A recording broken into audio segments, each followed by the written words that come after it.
আজ আমরা বানাবো 10 মিনিটের মধ্যে কিভাবে চটজলদি চিকেন স্যুপ তৈরি করা যায়, যেটা খেতে খুব হেলদি এবং টেস্টি।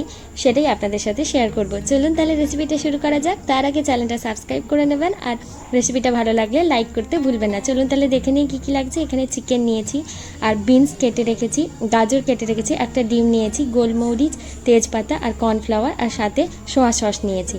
চলুন তাহলে রেসিপিটা এবার শুরু করি। প্রথমে কড়াইটা বসিয়ে একটু সাদা তেল দিয়ে দেব 1 টেবিল স্পুনের মতো। দিয়ে তেলটা গরম হওয়ার পর গোলমরিচ আর তেজপাতাটা দিয়ে দেব। ওটা একটু ভাজা ভাজা হয়ে যাওয়ার পর চিকেনটা দিয়ে দেব। চিকেনটা দিয়ে বেশ কিছুক্ষণের জন্য মিডিয়াম ফ্লেমে একটু নেড়ে চেড়ে নেব। একটু নেড়ে চেড়ে নেওয়ার পর চিকেনটা একটু সেদ্ধ সেদ্ধ ভাব এসে যাবে এবং জল একটু বেরিয়ে আসবে। এরপর পরিমাণ মতো জল দিয়ে দেব। এখানে আমি 2 কাপ, বড় কাপের 2 কাপ জল দিয়েছি। দিয়ে ঢাকনা দিয়ে কিছুক্ষণের জন্য এটাকে খুব ভালো করে সেদ্ধ করে নেব। চিকেনটাকে আপনারা চাইলে প্রেশার কুকারেও সেদ্ধ করে নিতে পারেন, 3 থেকে 4 সিটি দিয়ে দিতে পারেন। দেখুন আমার চিকেনটা একদম সেদ্ধ হয়ে গেছে। এবার এটাকে আমি নামিয়ে নেব।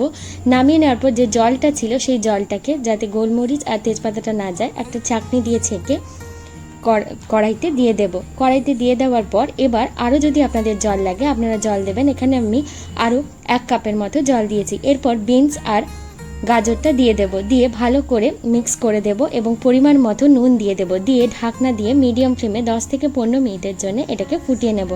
10 থেকে 15 মিনিট পর দেখবেন খুব ভালো করে এটা সেদ্ধ হয়ে গেছে এবং চিকেনটাকে আমি কাঁটা চামচ দিয়ে একটু ম্যাশ করে নিয়েছি। আপনারা চাইলে চিকেনটাকে মিক্সচার মেশিনেও পেস্ট করে নিতে পারেন। এরপর পরিমাণ মতো জল বলতে এখানে যে স্যুপটার যে জলটা ছিল ওই জলটাই কিছুটা তুলে নিয়ে আমি কর্নফ্লাওয়ারটা গুলে দিয়ে দিয়েছি এবং বেশ কিছুক্ষণের জন্য ফুটিয়ে নিয়েছি লো ফ্লেমে। তারপর ওপর থেকে ডিমটা দিয়ে দেব। ডিমটা দিয়ে ভালো করে এটাকে নাড়তে হবে, সঙ্গে সঙ্গে এটাকে ভালো করে নেড়ে দিতে হবে, তাহলে ডিমটা ভালো করে মিক্স হয়ে যাবে, গোটা গোটা হয়ে থাকবে না। এরপর কিছুক্ষণের পর 2 টেবিল স্পুনের মতো আমি সোয়া সস দিয়েছি। দিয়ে ভালো করে এটাকে মিক্স করে দেব। মিক্স করে দিয়ে 1 মিনিটের জন্য লো ফ্লেমে এটাকে ফুটিয়ে নেব। ভালো করে ফুটিয়ে নেওয়ার পর ওপর থেকে 1 টেবিল স্পুনের মতো গোলমরিচ ছড়িয়ে দেব। গোলমরিচ ছড়িয়ে দিয়ে বেশ কিছুক্ষণের জন্য এটাকে নেড়ে তারপর নামিয়ে নিলেই তৈরি হয়ে যাবে আমাদের 10 মিনিটের চিকেন স্যুপ। এটা খেতেও যেমন টেস্টি হয় এবং এটা খুবই হেলদি। আপনারা যে কোনো অসুস্থ মানুষকেও খেতে দিতে পারেন। আমি পারো, আপনারা দেখছেন পারো রান্নাঘর। ভালো থাকবেন, সুস্থ থাকবেন, নতুন নতুন রান্না করতে থাকবেন। আর রেসিপিটা ভালো লাগলে লাইক করতে ভুলবেন না। বাই।